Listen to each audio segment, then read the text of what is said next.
you doing? This is Adam Post, and Anheuser-Busch is panicking over their Bud Light brand. The Bud Light brand is dead right now. There are beautiful girls on my thumbnail. That is what Bud Light used to stand for. But when they decided to partner with Dylan Mulvaney and promote Dylan Mulvaney, they didn't understand that that was a brand that couldn't survive this type of weird association. This is what everybody knew Bud Light to be for decades. Budweiser girls have existed in the beer industry, in bars, for multiple years. Budweiser girls go all the way back to 1883. This is an association that Budweiser decided to have with their brands. So if they're going to go ahead and make drastic changes with who they want to seek as a customer, they're going to have drastic results. And they weren't just sexy, provocative women. These were clean, beautiful girls. For example, a Budweiser girl doesn't smoke, swear, use drugs, or even have tattoos, non-ear piercings, or a criminal record. During the 1990s, Anheuser-Busch distributors hired college girls to promote Budweiser on campus to college bars. That's what Budweiser was all about until they made their partnership with Dylan Mulvaney, which may have become more of a story than they intended it to be. It's not like they took out massive advertising with Dylan Mulvaney, but they were aware that that custom can with Dylan's face was going to be on their Bud Light cans. It's one thing to tell customers, oh, well, it's not massively distributed. It was just a promotional can. You know something? As a marketing guy, and I do have marketing experience, I understood that was a custom can. The first time I saw it, I said, hey, I know that's not something they're distributing mass market. But consumers don't know that, and consumers don't expect that. And just the same, even knowing that, it's not appropriate for what the Bud Light brand has been. I've bought Bud Light beer from promotional events where girls in little outfits were selling them out of metal tubs with ice in them. We've all kind of done that before in bars. That's a normal thing. What's not normal is what they tried to do with the brand, which is not something that's limited, of course, just to Bud Light. It's going on with Nike. It's going on with Maybelline. It's going on with multiple brands now, but specifically through Dylan Mulvaney, as if this was some sort of a massive guru. I have no idea what they're trying to do. It looks like it's, of course, part of a massive cultural war on normal population. What's most fascinating to me about this is the lie that Bud Light and Anheuser-Busch have been telling about how, well, it's a nominal sales dip. It's not a big deal. It's only, some short-lived boycott.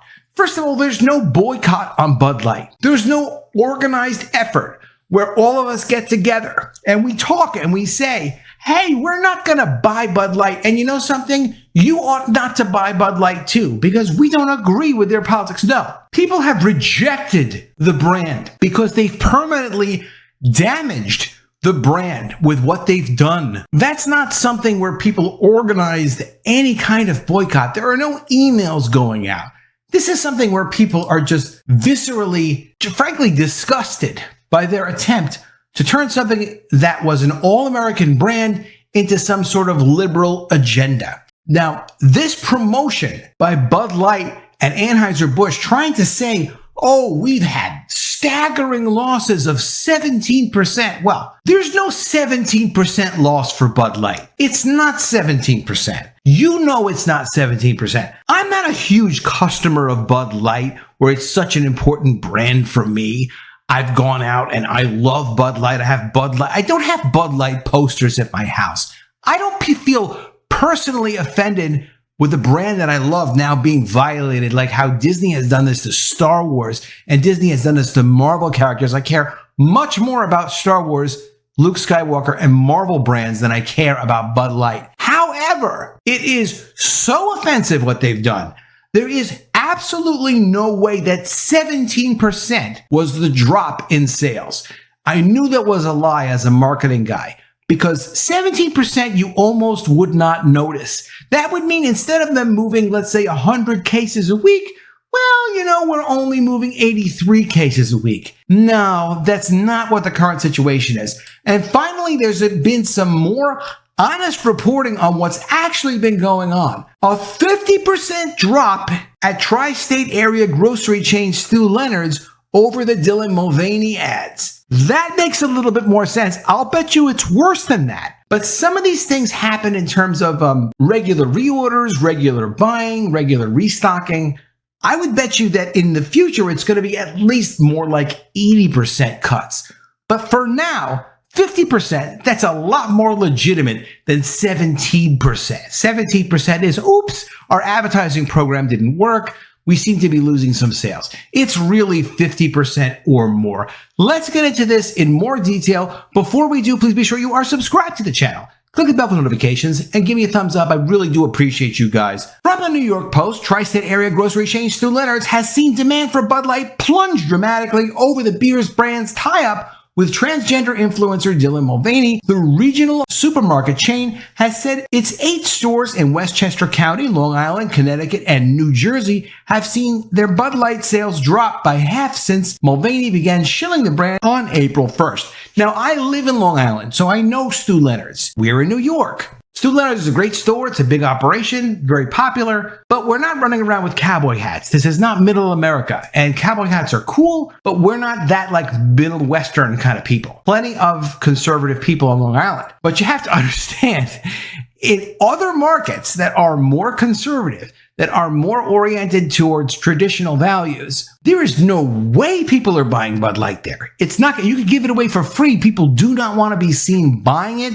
or acquiring it or drinking it. Not a chance. Meanwhile, Coors Light sales have jumped by an equal measure, nearly 50%, in the past 2 weeks, according to Andrew Hollis, Stew Leonard's director of grocery. Quote, since the publicity over the transgender issue, we've seen Coors Light outselling Bud Light for the first time, Hollis told the Post. As a result, Hollis is purchasing more Coors beers and less Bud Light. Well, that would actually make logical sense. We order what we need on a weekly basis, and I've been cutting back on our Bud Light orders, he added. Historically, Stew Leonard's has sold about 20,000 Bud Light 6-packs a year, but now sales of Coors Light have increased by 50% in Stew Leonard's over the past couple of weeks. Coors Light is owned by Molson Brewing Company, so it's not one of the brands that are owned by Anheuser-Busch. This is more realistic. You have to keep in mind there's going to be a tremendous amount of lying, and I'm not telling you we don't know each other that well, I'm sure. Please subscribe to my channel, we'll know each other even more. Brands have a way of lying. Corporate media has a way of lying. You know what you see with your own eyes. People are rejecting this brand for what Anheuser-Busch tried to pull on people. They don't want these beautiful girls on my thumbnail promoting Bud Light. They don't want fun. They don't want positive energy. They don't want excitement. They want you to feel like you too could be Dylan Mulvaney. That's the way you're supposed to feel. That's the way you're supposed to act as far as these people are concerned. To me, I find it a bit depraved. I don't see why you can't allow these other brands to exist that already have an existing identity. Again, Bud girls go back to the 1800s. Literally the 1800s. There's nothing wrong with beautiful women associated with your beer. It just makes it all fun. A brand is a promise. It's a social contract. It's, we're selling you this thing that we're contributing to society, and we're asking you as a consumer to support it and to purchase it. And we promise, because that's what a brand is, a promise. We promise to deliver on this brand. Well, for the people that have been supporting Bud Light for decades, and the people that have been supporting Anheuser-Busch, the Budweiser brand, for more than 100 years through multiple generations, this is what they go and they do. And now you can see why they're a little bit concerned about the mess that they've created trying to push their bizarre politics and their political agenda. Bud Light has said it's going to spend heavily on marketing after the Dylan Mulvaney disaster. They had a major marketing meeting in Washington, D.C., trying to tell their distributors, hey, don't worry, we're going to spend a lot of money now. There's no way they can fix this with money. There's no way they can fix this with their customers. Now, the United Kingdom version of the Wall Street Journal is the Financial Times. And they have an article here saying AB InBev, which is Anheuser-Busch, should defy the Bud Light culture war. Well, they started the Bud Light culture war. He's essentially saying what they should do is just write it out, ignore what customers are saying, as if somehow if you ignore your customers, ultimately everything will work out in the end. That's never happened before in the history of marketing. You have to respect your customers. The whole concept of marketing is trying to figure out What is it that your customers want, and how can you communicate that you have what they want and that what you want is worth more than the money that they have in their pockets? That's the whole purpose of marketing. It's not something you can ignore. It's something that you have to respect. That is the transaction between the manufacturer and the customer. And if you don't have what the customer wants, for whatever reason, it doesn't have to be rational. In this case, it's very rational. The customer is expecting you to continue with your brand identity that has gone on for literally generations. If you decide as a manufacturer that you're not going to deliver on the promise to your consumers, you can't wait that out. It's not going to work, because as much as people care about the brand and care about the continuity of buying Bud Light, they bought it for years, they don't love the brand. There are plenty of substitutes if people want to get loaded. They don't need to buy Bud Light.